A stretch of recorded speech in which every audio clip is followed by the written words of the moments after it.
You ever have one of those mornings where you're just munching cereal, thinking life's fine, and then your HOA president plows his golf cart through your garden like it's a monster truck rally? That's how it started when Carl Dempsey, the self-appointed king of our neighborhood, tore through our prized tomatoes, setting off a war that ended with my grandpa, Walt, burying Carl's precious cart 6 feet under. I'm Jake Carter, a kid from Elmwood, Indiana, and let me tell you, when Grandpa turned our backyard into a battlefield, it wasn't just about saving our plants. It was about teaching a bully that some lines you don't cross without paying a price. It was a sunny Saturday, the kind where the sprinklers hum and Elmwood feels like it's posing for a postcard. But under the surface, it's a pressure cooker of HOA rules and neighborly grudges. Our house sits on a corner lot, with a garden Mom and Grandpa tend like it's their religion. Rows of tomatoes, peppers, marigolds, all neat as a pin. I'm 16, mostly into video games and avoiding chores, but even I know that garden's sacred. Grandpa Walt, a retired Army engineer who's 78 going on action hero, moved in a couple years back, and he's the one who keeps the soil perfect like he's still running drills. Carl, our HOA president, had other ideas. He's been lording over Elmwood for years, strutting around in polo shirts tucked too tight, his golf cart, the Dominator, his chariot for patrolling and slapping fines on anything he doesn't like, 2 colorful mailboxes, a kid's chalk art, even Mrs. Larson's gaudy tulips.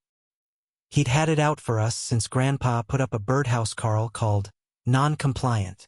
So when I heard Mom scream that morning and ran out to see Carl's cart tracks carved through our garden, with him grinning behind the wheel, visor tilted like he was some hotshot, I knew trouble was coming. He honked, waved, and peeled out, leaving crushed leaves and Mom's fury in his wake. Grandpa didn't say a word, just dropped his juice bottle, stared at Carl's retreating cart, and marched to the shed, slamming the door like he was declaring war.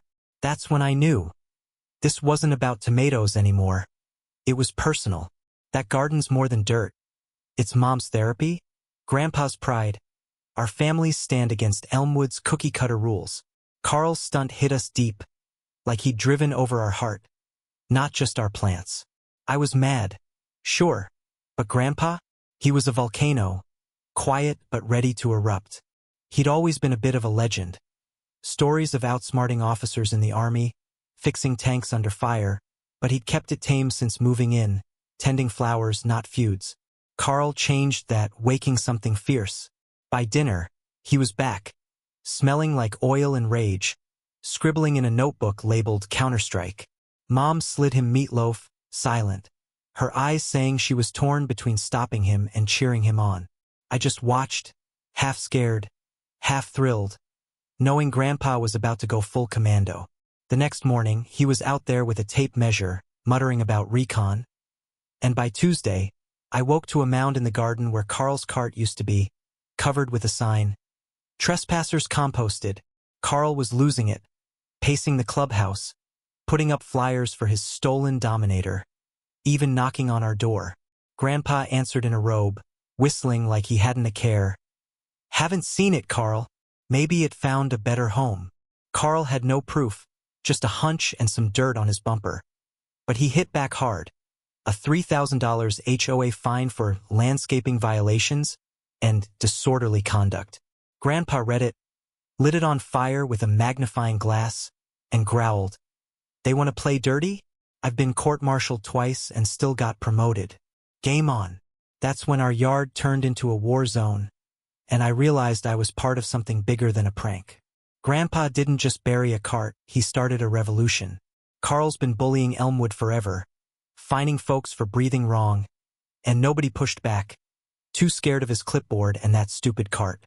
But Grandpa saw him for what he was, a petty tyrant who thought he owned us. The fine was the last straw, and Grandpa's plan, Operation Green Vengeance, was like something out of a movie, part genius, part unhinged. He rigged the garden with traps. Rakes that snapped up, gnomes with glowing eyes, a speaker blasting creepy laughter. He even trained our attic pigeons to dive bomb Carl, naming them like soldiers and getting one to nail his visor with pinpoint accuracy. Mom thought he was losing it, sighing every time he asked for duct tape, but I saw the spark in her eyes. She was in, even if she wouldn't admit it. I got roped in, too, keeping watch while Grandpa sketched blueprints and Googled electromagnet traps. He dug a tunnel under the shed, calling it the foxhole, aiming for the clubhouse to snoop on Carl's shady deals. I was nervous. School was one thing, but tunneling for justice? That's next level.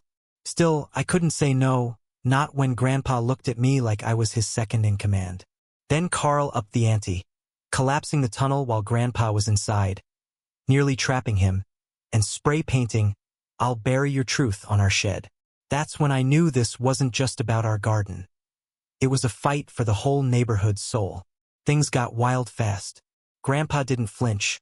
He went bigger, rigging pink flamingos with confetti cannons and goose-honking speakers, turning our yard into Fort Flamingo. Neighbors caught on, fed up with Carl's nonsense. Mrs. Larson started it, smacking Carl with a rolled-up HOA rulebook during his patrols, silent but fierce. Soon, dads were walking dogs in synchronized loops to mess with him, kids drew chalk protests, and the Miller twins sold Cardicalypse popcorn. I did some digging of my own, sneaking into a clubhouse storage unit and finding Carl's secret. A putting green he was building on community land to sell for profit, complete with investor brochures. I showed Grandpa, and his eyes lit up. "We've got him." At the HOA barbecue, with Carl flipping burgers like he still owned the place, Grandpa struck. The speakers blared his off-key karaoke, and a projector flashed photos of his putting green scam. Carl with checks, measuring turf, shaking hands with suits. The crowd gasped. Someone dropped a hot dog.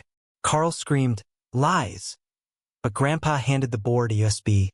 Proof, embezzlement, fraud, you name it. That night, Carl locked himself away, and by morning a notice went up. He was suspended, pending investigation. But he wasn't done. 2 nights later, at 3 a.m., our flamingos went off, motion sensors screaming. I followed Grandpa out, flashlight shaking, and found a beat-up golf cart, not Carl's new regulator, but the original Dominator, parked in our tomatoes. A photo in the seat showed Carl with a mystery woman. A note scrawled, "They took everything. I'm taking it back." Then the shed exploded. Not dangerous, just glitter and pink mist. Grandpa's trap. Carl charged out in a poncho, spraying itching powder from a modded leaf blower, yelling about his legacy. Grandpa dodged, tossed fertilizer like a smoke bomb, and I chucked marshmallows. Carl's allergic, Grandpa's intel. Carl tripped, face planting in the compost pile, groaning as Grandpa loomed over him. "You turned our community into your courtroom, Carl. Now you're in the mess you made." Sirens wailed. Neighbors thought it was a real attack, and cops hauled Carl off, glitter and all, as the flamingos spun, honking chaos. The fallout was epic. At the HOA hearing, Carl tried to pin it on Grandpa with a grainy video of him dragging a tarp, but Grandpa's defense, photos of ruined plants, a tire chunk, a sermon on sacred ground, had the room cheering. He smirked at Carl's tape. "Could be firewood, could be a giant zucchini. Prove it." The board let us off with a warning, too scared to cross Grandpa. Then, at another meeting, he dropped the putting green photos, proving Carl's scam. The board kicked him out for good. The city fined him, and whispers of charges followed. Elmwood changed overnight. Open meetings, potlucks, no more fines for tulips. Neighbors threw a block party, toasting Grandpa, who gave a speech about grassroots justice, while Mom poured lemonade. We later found out Carl had stolen back his buried cart with a crane, using a decoy for his attack, but Grandpa dug up the real Dominator under our rosemary, grinning like he'd won the war. Carl sold his house, vanished, and the viral flamingo fight video made Grandpa a legend, with fan art and pigeon memes flooding the internet. Sitting in the garden now, replanting tomatoes with Mom, I feel like we didn't just save our yard. We gave Elmwood its heart back. Grandpa leans his shovel by the shed, saying we only need a fence and a sensor now, but I catch him eyeing the street sometimes, like he's waiting. The city's still sniffing out HOA scams, and those late-night tire tracks by the pool make me wonder if Carl's really gone, or if another bully's waiting to roll in. What do you think? Was Grandpa right to bury that cart, to fight Carl with flamingos and glitter, or should we have played it safe and let the HOA win? Drop a comment, share your own HOA nightmares. And if someone trashed your home like that, would you go full war zone or keep the peace? Tell me, I'm listening.